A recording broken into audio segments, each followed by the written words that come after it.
share how I balance my time so I can play, study well, and stay enjoy the things I love.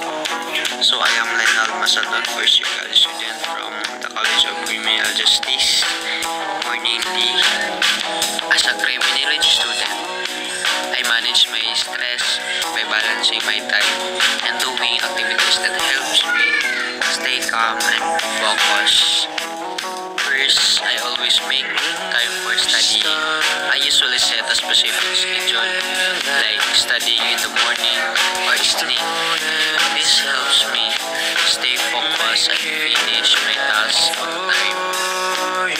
After studying, I relax by listening to music.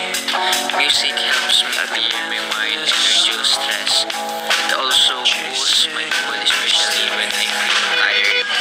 Another thing I enjoy is playing instrument.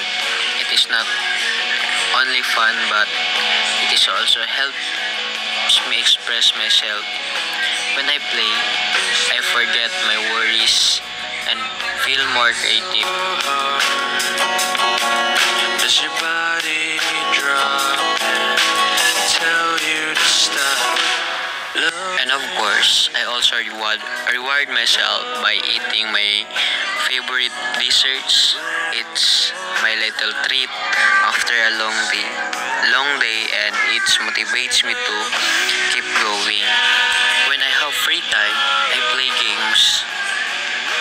Gaming is my way of having fun and connecting with my friends, but I make sure I don't play too much so it doesn't affect my studies.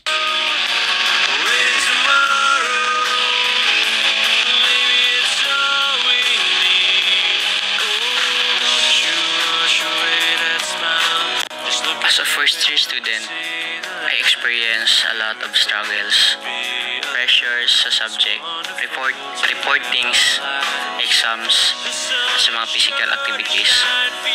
Pero sa kabila ng lahat, ng hirap, natutunan kong maging matatag, responsable, at disiplinado. Kasi yun ang kailangan sa larangan na pinili ko. I believe that every hardship is part of my training.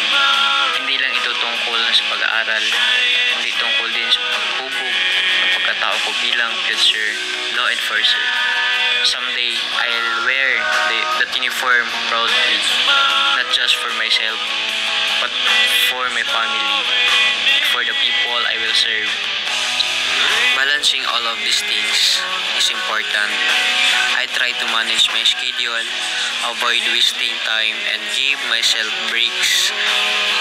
This way, I can study well and still enjoy